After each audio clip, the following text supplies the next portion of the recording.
हां 91 विषय गणित भाग 1 आपण बघतोय. त्याच्यातलं 15वं लेक्चर आपण या ठिकाणी घेतोय. 2 प्रकरण आपली झाली होती. तिसरं प्रकरण आपण काल चालू केलं होतं, बहुपदी पॉलिनॉमियल. आता बहुपदीची व्याख्या कालच्या तासाला आपण दिलेली होती. काय दिली होती की ज्या बैजिक राशीमध्ये चलाचे घातांक काय पाहिजेत, धन पूर्णांक पाहिजे. चलाचे घातांक बरोबर आहे का. Degree of algebraic expression is positive. Degree of algebraic expression is a positive rational number, then it is called polynomial. त्याला आपण बहुपदी असं म्हणत होतो, बरोबर आहे. तर त्याच्यावरून बहुपदी कोणती आहे कोणती नाही हे आपण कालच्या तासाला बघितलेलं होतं. एकच पद असेल तर त्याला आपण एकपदी म्हणतो, इट इज कॉल्ड मोनोमियल. 2 पद असली तर त्याला काय म्हणायचं, द्विपदी बायनॉमियल. 3 पद असली तर त्याला काय म्हणायचं, ट्रायनॉमियल त्रिपदी. आणि 3 पेक्षा जास्त किंवा एकच पद असेल तर त्याला सुद्धा आम्ही बहुपदी म्हणत होतो. त्यानंतर कालच्या तासाला आपण कोटीचा एक विषय घेतला होता, बहुपदीची कोटी, बरोबर का नाही. उदाहरणार्थ 5 ही बहुपदी आहे का हो, आहे. या बहुपदीची कोटी किती असणार आहे, 0, बरोबर का नाही. म्हणजे 5 ही स्थिर बहुपदी आहे, कॉन्स्टंट टर्म. आणि या बहुपदीची कोटी, degree of this polynomial is काय असते, 0. म्हणजे स्थिर बहुपदीची कोटी ही नेहमी 0 असते. 0 ही पण बहुपदी आहे, 0 इज ऑल्सो पॉलिनॉमियल. आणि या बहुपदीची कोटी किती असते मग, 0 या बहुपदीची कोटी किती असते, नसते. 0 या बहुपदीला कोटी नसते. The degree of 0 is not possible. म्हणजे 0 या बहुपदीला कोटी नसते. आता पुढे आपल्याला बघायचं आहे ते म्हणजे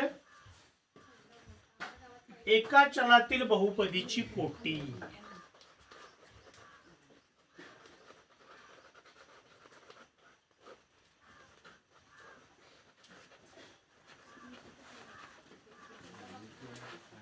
एका चलातील बहुपदीची कोटी, degree of polynomial in 1 variable.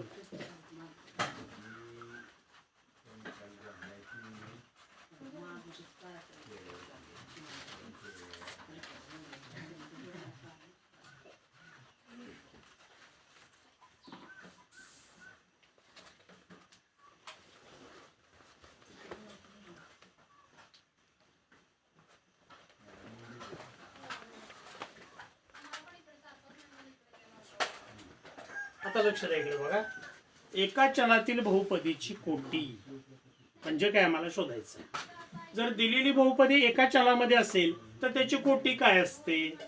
आता इथं मला सांगा, ही बहुपदी आपण मांडलेली आहे, बरोबर की नाही. चल किती आहेत याच्यामध्ये, 2 चल आहेत. कोणकोणती, एक्स आणि एक्स. एक्स आणि एक्स 2 अक्षर आहेत का नाही, काही एकच आहे. एक्स वाय झेड आपण अक्षर लिहायला चालू केलं, ABC. किती अक्षर आहेत एकूण, 26.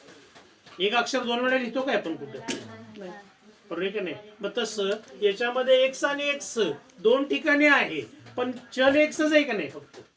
म्हणजे याच्यामध्ये केवळ एकच चल आहे, म्हणजे याला आपण एका चलातली बहुपदी म्हणणार आहे, बरोबर का. एका चलातील बहुपदी. आता याच्यामध्ये पद किती आहेत, 3 पद आहेत, बरोबर का. म्हणजे याला काय म्हणणार आहे आम्ही, त्रिपदी, ट्रायनॉमियल इट इज कॉल्ड. आता प्रत्येक पदाचा घातांक, डिग्री प्रत्येक पदाची सांगायची. याचा घातांक किती आहे, सर्वोच्च घातांक याचा किती आहे, 1. या एक्सच्या डोक्यावर किती असलं पाहिजे, 1. याचा घातांक किती असला पाहिजे, 0. म्हणजे याचे जर घातांक आम्ही अनुक्रमे आम्ही सांगितले तर काय काय येते, तो 7, 1 आणि 0. याच्यातला जो सर्वात मोठा घातांक आहे त्याला त्या बहुपदीची काय म्हणतात, कोटी. सर्वोच्च घातांक किती आहे, 7. म्हणून या बहुपदीची कोटी किती असली पाहिजे, 7. लक्षात आलं. दिलेल्या बैजिक राशीमध्ये एका चलातली जी दिलेली बैजिक राशी असेल तर एका चलातल्या बैजिक राशीच्या सर्वोच्च घातांकाला, highest degree of this algebraic expression is called degree of this polynomial. सर्वोच्च घातांकाला आपण काय म्हणतो, त्या बहुपदीची कोटी. असं आम्हाला या ठिकाणी म्हणता येतं. त्यानंतर समजा आपण दुसरं उदाहरण घेतलं, उदाहरणार्थ 12 ही बहुपदी आहे. या बहुपदीची कोटी किती?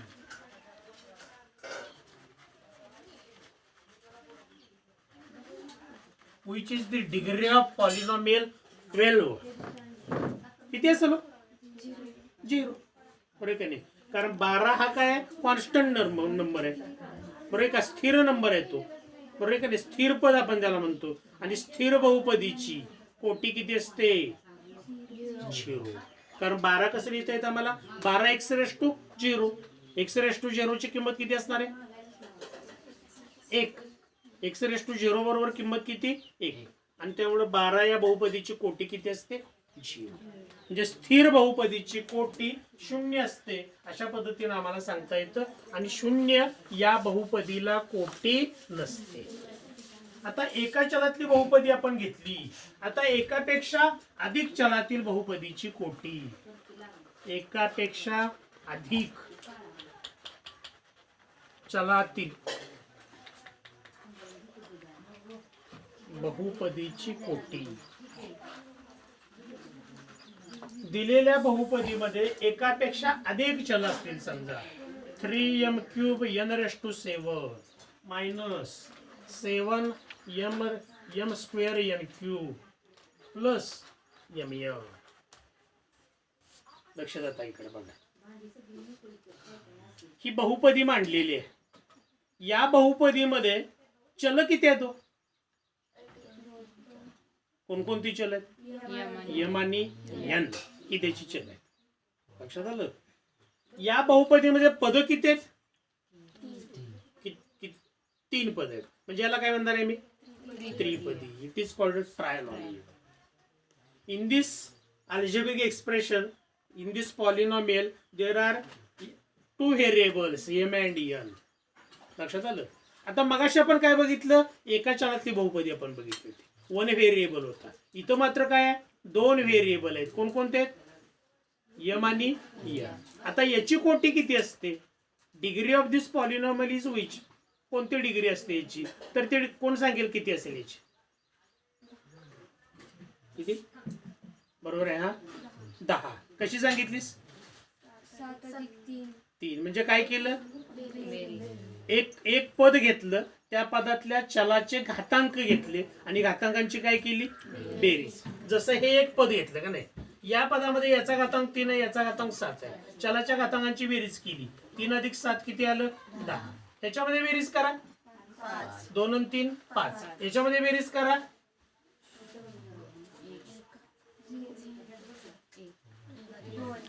किती येणार आहे? 2. कन्फ्युज व्हायचं नाही. एमचा घातांक किती असला पाहिजे आणि एनचा घातांक किती असला पाहिजे? 1. एकाने किती झाले? 2. आता या बहुपदींची कोटी आम्ही या पद्धतीने मांडली. 10 5 2. Degree of this polynomial is 10 5 2. Highest degree किती आली याची? मोठ्यात मोठ्या घातांक किती आला? 10. म्हणजे या बहुपदीची कोटी किती आली? 10. कळलं का? एकापेक्षा अनेक चल. मग काढायला 3 चल असली तर काय करायची? तिन्ही चलाच्या घातांकांची बेरीज करायची. येईल का शोधायला तुम्हाला? येईल का सांगायला तोंडी? एखादी बहुपदी मांडली तर त्याची कोटी किती हे तुम्हाला ओळखता आलं पाहिजे.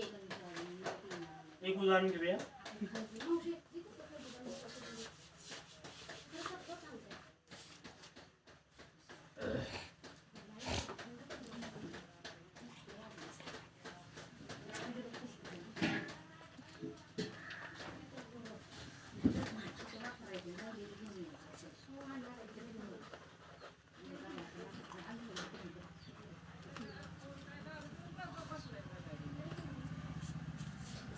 या पद्धतीनं बैजिक राशी मांडल्या, समजा बहुपदी मांडल्या.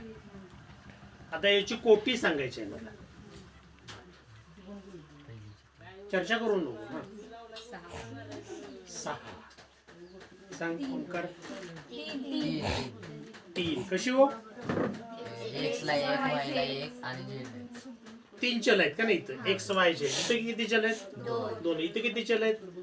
1च चल आहे. बरोबर आहे का? आता एकापेक्षा अधिक चल आहेत. मग कोटी कशी काढतो आम्ही? प्रत्येक पदाच्या चलाच्या घातांकांची बेरीज. किती येते लक्षात? याचा घातांक किती आहे? एक याचा याचा एक. 1 अधिक 1 अधिक 1 किती झाले? 3. इथं किती येणार आहे घातांकांची बेरीज? 2. इथं किती येणार आहे? 1च. म्हणजे सर्वोच्च घातांक किती आला त्याचा? म्हणजे या बहुपदीची कोटी किती आली? कळलं का?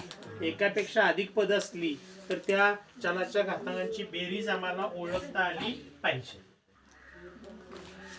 ठीक आहे, अजून एखादी वेळ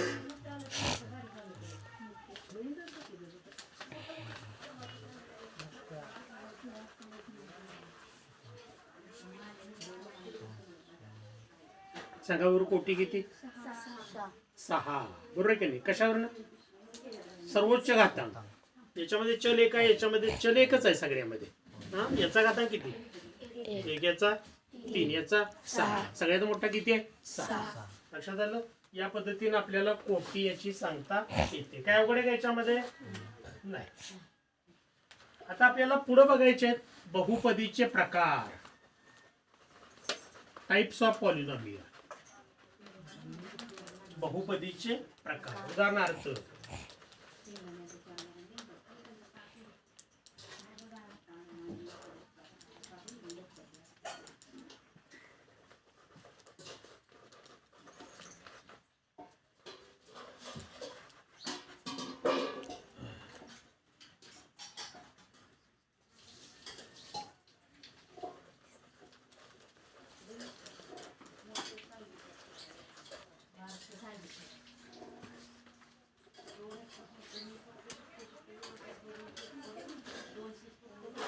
लक्ष देता इकडे काही बहुपद्या मांडलेल्या आहेत. पहिल्यामध्ये बघा, ही बहुपदी मांडलेली आहे. बरोबर का नाही?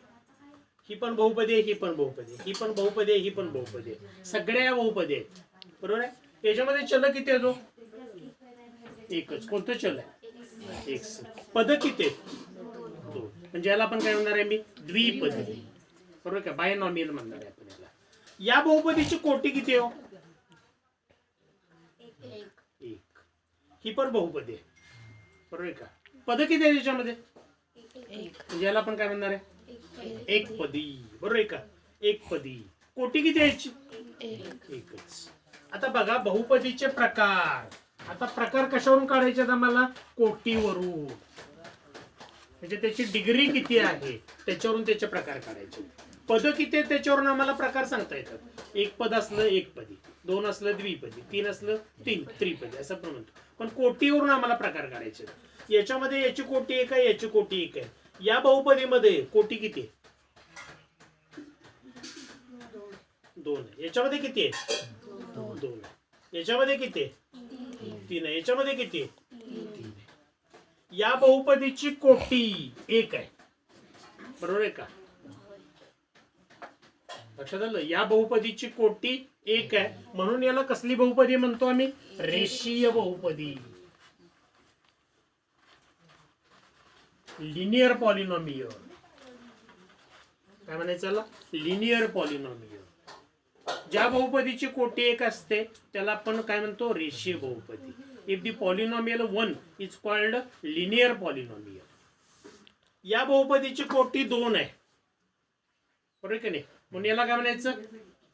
वर्गीय बहुपदी. वर्गीय बहुपदी. इंग्रजीमध्ये याला काय म्हटलं तर क्वाड्रॅटिक पॉलिनॉमियल. Quadratic polynomial. लक्षात आलं? या बहुपदीची कोटी किती आहे? 3 आहे. म्हणून याला काय म्हणायचं? घनीय बहुपदी.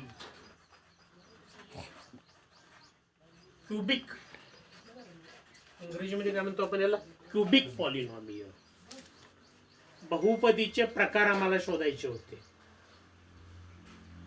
घातांक 1 असेल तर त्याला काय म्हणायचं? रेषीय बहुपदी. घातांक 2 असेल तर वर्गीय. घातांक 3 असेल तर घनीय बहुपदी. लक्षात आलं? If degree of polynomial 1 is called linear polynomial, degree of polynomial 2 is called quadratic polynomial, degree of polynomial 3 is called cubic polynomial. Types of polynomial bye degree. म्हणजे त्याच्या कोटीवरून आम्हाला त्याची म्हणजे प्रकार त्याचा कोणता हे आम्हाला शोधता आलं पाहिजे. 10वी मध्ये पुन्हा आपल्याला वर्ग समीकरण बघायचंय, म्हणजे ती वर्गीय बहुपदी असते आणि त्याच्याबरोबर 0 मांडलं की आम्हाला ते शोधता येतं. आता यानुसार उदाहरण काय बघायचे आम्हाला.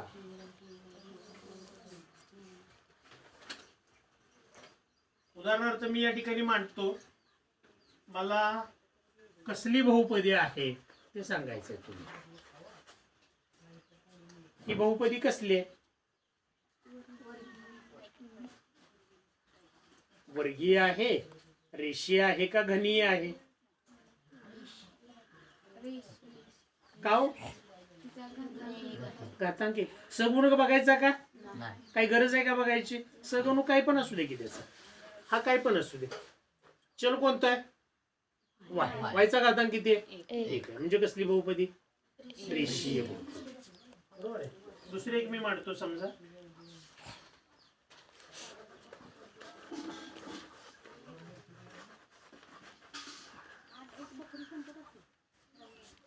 सांगा बरोबर ही कसले? घनीय. बरोबर आहे का? चलाचा सर्वात मोठा घातांक किती आहे? 3 आहे. म्हणून याला काय म्हणायचं? घनीय बहुपदी. इथं 2 आहे, बरोबर आहे का नाही? 2 आहे म्हणून तुम्ही वर्गीय नाही म्हणू शकत. सर्वोच्च घातांक किती आहे? 3. म्हणून याला काय म्हणायचं? घनीय बहुपदी. समजा फक्त मी असंच लिहिलं, कसली बहुपदी आहे? वर्गीय. म्हणजे त्याचा घातांक किती आहे, डिग्री त्याची किती आहे, त्याच्यानुसार आम्हाला त्याचं वर्गीकरण या ठिकाणी करता आलं पाहिजे. काय अवघड आहे का याच्यामध्ये? येईल का सांगायला? बरोबर. पुढचा भाग आपल्याला बघायचा आहे, बहुपदीचं प्रमाणरूप.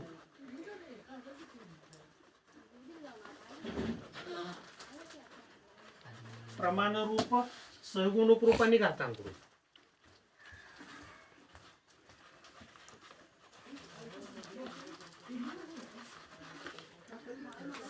Standard form, coefficient form.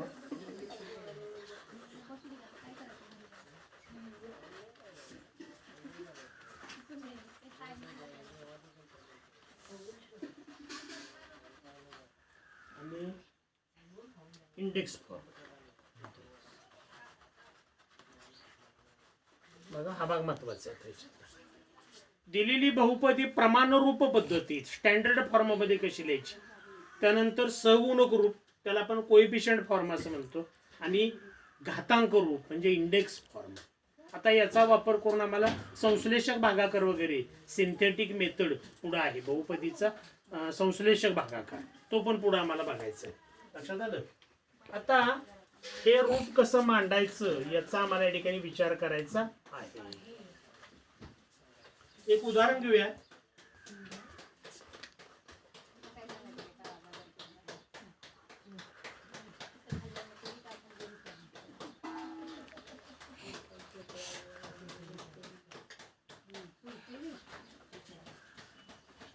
ठीक आहे, बघा लक्ष द्या इकडं. ही पॉलिनॉमियल आम्ही मांडलेली आहे. वी राईट पॉलिनॉमियल, बहुपदी लिहिलेली आहे. बहुपदी लिहिण्यासाठी काल मी सांगितलं होतं तुम्हाला कोणत्या अक्षराचा वापर करतो आम्ही? पी. पी म्हणजे काय? पॉलिनॉमियल. एक्स या चलातली बहुपदी असेल तर कशी लिहितो आम्ही? P x. वाय या चलामध्ये असेल तर आर या चलामध्ये असेल तर पी आर. ए या चलात असेल तर पी. लक्षात आलं? या पद्धतीने आता ही बहुपदी मांडलेली आहे. या बहुपदीची कोटी किती आहे? 4. बरोबर का नाही? मग ही बहुपदी पहिल्यांदा कशी लिहायची आम्हाला? प्रमाणरूप पद्धतीत लिहायची, स्टँडर्ड फॉर्म. आता प्रमाणरूप पद्धती म्हणजे काय? तर ती बहुपदी घातांकाच्या उतरत्या क्रमाने मांडायची. डिक्रीजिंग फॉर्म ऑफ इंडेक्स काय म्हणतो आपण त्याला? उतरता क्रम. घातांकाचा उतरता क्रम. बरोबर. आता मला सांगा की या बहुपदीची कोटी 4 आहे का नाही? उतरत्या क्रमाने मांडायची असली तर कशी येणार आहे? पहिल्यांदा कसं लिहिणार? उतरता क्रम, डिक्रीजिंग फॉर्म म्हणतो आपण. याची कोटी 4 आहे बरं का, लक्ष द्यायचं. कोटी बरोबर 4. सांगा उतरता क्रम कसा म्हणता येईल? कुठलं पद पहिल्यांदा? एक्स चा चौथा, एक्स रेस टू 4. पुन्हा -53. उतरता क्रम म्हणजे कसं सांगितलं आता? जी घातांकाची पद नाही ती घालायची मनानं. 4 नंतर कितव्या घातांकाचं पद पाहिजे होतं? 3. आहे का पद याच्यात? नाही. पण एखाद्या संख्येमध्ये शून्य मिळवल्यावर त्या संख्येची किंमत वाढते का नाही? वाढते का? माझ्याकडे 10 रुपये आहेत, त्याच्यात 0 रुपये मिळवले, पैसे वाढले? नाही वाढले. लक्षात आलं? तसं याच्यामध्ये समजा मी 0 मिळवलं, 0x तिसरा घातलेला, काही फरक पडला का? नाही काही फरक पडला, कारण शून्याने याला गुणतोय ना मी. 0 गुणल्यामुळे काय याचं उत्तर 0 झालं. ठीक आहे. पुढं वर्गाचं पद आहे का याच्यामध्ये? ते दुसऱ्या घातांकाचं आहे. कुठं आहे? इथे -3x वर्ग. फक्त चलाचं पद आहे का? कोणतं आहे? +x. स्थिरपद आहे का? स्थिरपद किती आहे? ही बहुपदी घातांकाच्या उतरत्या क्रमानं आम्ही मांडली तर याच्यामध्ये पद किती आली हो? किती पद आली? 1 2 3 4 5. दिलेली बहुपदीमध्ये पद किती होती? 4. 1 2 3 4. एक पद मनाचं घातलं आम्ही का नाही? कुठलं घातलं? शून्यच. त्यामुळे काय बदल झाला का या बहुपदीमध्ये? नाही. आता उतरत्या क्रमाने या पद्धतीनं मांडली, बरोबर आहे का? म्हणजे हा त्याचं काय झालं? प्रमाणरूप पद्धती. याला काय म्हणतो आम्ही? प्रमाणरूप पद्धती. स्टँडर्ड फॉर्म झाला त्याचा. We can write this polynomial in standard form. हा त्याचा स्टँडर्ड फॉर्म झाला. लक्षात आलं? पहिल्यांदा काय करायची? बहुपदी उतरत्या क्रमानं मांडायची, म्हणजेच त्याला आपण प्रमाणरूप पद्धतीत मांडली असं म्हणतो. आता सहगुणक रूप याचं मांडायचं आहे आम्हाला. सहगुणक रूप लिहायचं आहे, म्हणजेच त्याला काय म्हणतो आम्ही इंग्रजीमध्ये? Coefficient form. बरोबर आहे? प्रमाणरूप पद्धतीत लिहिली की सहगुणक रूप लिहिणं काय अवघड नाही. सांगा, प्रत्येकाचे सहगुणक सांगायचे. काय काय सहगुणक याचा? 1. त्याच्या पुढे स्वल्पविराम टाकायचा. 0. पुन्हा -3. चिन्हात बोलायचं गणितात नेहमी. लक्षात आलं? फक्त संख्या बघायच्या नाही. -3. पुन्हा 1 आणि पुन्हा 5. हे त्याचं काय आलं? कोइफिशियंट रूप आलं. लक्षात आलं? सहगुणक रूप असं आपण त्याला म्हणतो. आता पुढे काय लिहायचं आहे आम्हाला? घात रूप लिहायचं आहे. आता घात रूप कसं लिहितो आम्ही? सहगुणक रूप आम्हाला माहित असेल तर घात रूप लिहिणं काय अवघड नाही आम्हाला. बरोबर का? आता उदाहरणं कशी असतात त्याचा विचार आम्हाला पुढे या ठिकाणी करायचा आहे. एखादं उदाहरण दिलेलं असेल तर ती सहगुणक रूपात कशी मांडायची आणि घात रूपात कशी मांडायची ते पण आपण पुढे बघूया. अजून लक्षात आलं? पहिल्यांदा प्रमाण रूप म्हणजे काय कळलं का? स्टँडर्ड फॉर्म म्हणजे काय? तर दिलेली बहुपदी घातांकाच्या उतरत्या क्रमानं मांडायची. हा त्याचा झाला काय झाला? प्रमाणरूप पद्धती झाली. सहगुणक रूप म्हणजे काय लिहायचं? तर दिलेली बहुपदी प्रमाणरूप पद्धतीत मांडायची आणि त्याच्यावरून त्याचे सहगुणक मांडायचे. कसे मांडायचे? गोल कंसामध्ये एका पुढे एक संख्या लिहायच्या आणि मध्ये स्वल्पविराम चिन्ह असलं पाहिजे त्याच्या. या पद्धतीने त्याचं सहगुणक रूप मांडता येतं. आता घात रूप कसं मांडता येतं त्याचा आपण विचार करूया थोडासा. आता परीक्षेला उदाहरणं कशी असतात बघा.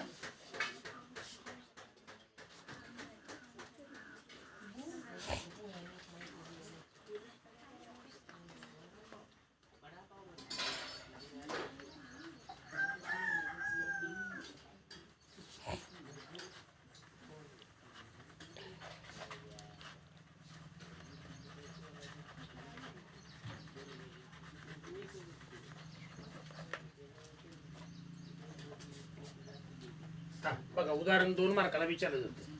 ही बहुपदी सहगुणक रूपात write this polynomial is a standard form. ही बहुपदी सहगुणक रूपात मांडायची आम्हाला. बरोबर? आता मगाशी एक सांगायचं राहून गेला मी, आता सांगतो. आणि ते पुढं याची कोटी किती आहे? कोटी. Degree of this polynomial is 3. मग याच्यामध्ये पद किती असली पाहिजेत? पद how many terms in this polynomial? पद किती पाहिजे? ही जर आम्ही प्रमाणरूप पद्धतीत मांडली, प्रमाणरूप पद्धती स्टँडर्ड फॉर्म, किती पद येणार आहेत? 4.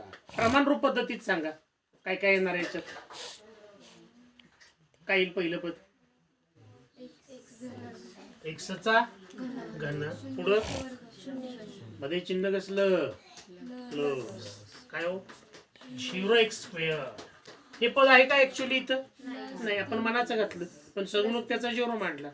पुढं प्लस 3x मायनस. झाली का प्रमाणरूप पद्धती? आता मला सांगा पद होती किती? 3. आम्ही मांडली किती? 4. कोटी किती आहे त्याची? 3. पद किती आली? 4.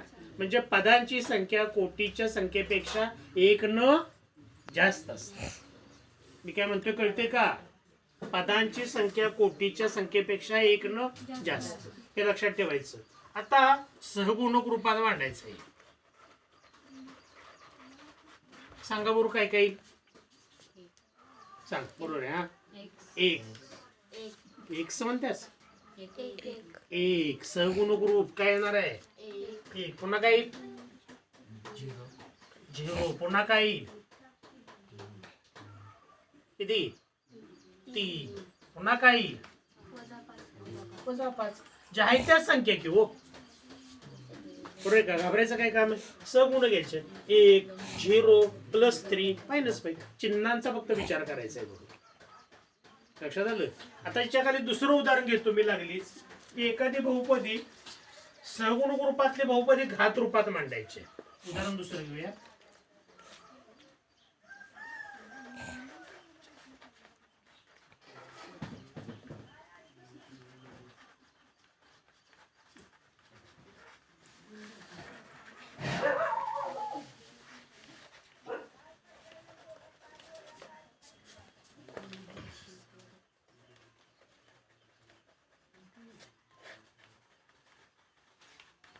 लक्ष द्यायचं.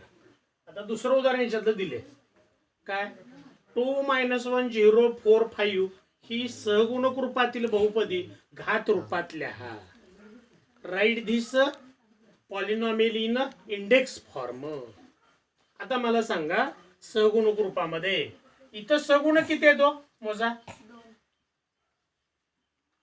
सहगुणक किती आहेत? जसं इथं सहगुणक किती आले होते? 1 2 3 4. सहगुणक आहेत का नाही? 4 आहेत एकूण. इथं सहगुणक किती आहेत? 1 2 3 4 5. 5 आहेत. म्हणजे कोटी किती असली पाहिजे? 4. इथे का लक्षात? कोटी याची किती असली पाहिजे? 4. म्हणून काय लिहायचं? पहिल्यांदा कोटी बरोबर 4 हे आम्हाला ओळखता आलं पाहिजे. आता चल कोणतं वापरूया? समजा वाय चल वापरूया याला. बरोबर का नाही? पहिलं पद काय येईल? पहिलं पद घात रूप याचं लिहायचं आहे आम्हाला. बोला की काय येईल पहिलं पद? वाय या चलात मांडायचे. काय येणार आहे? 2.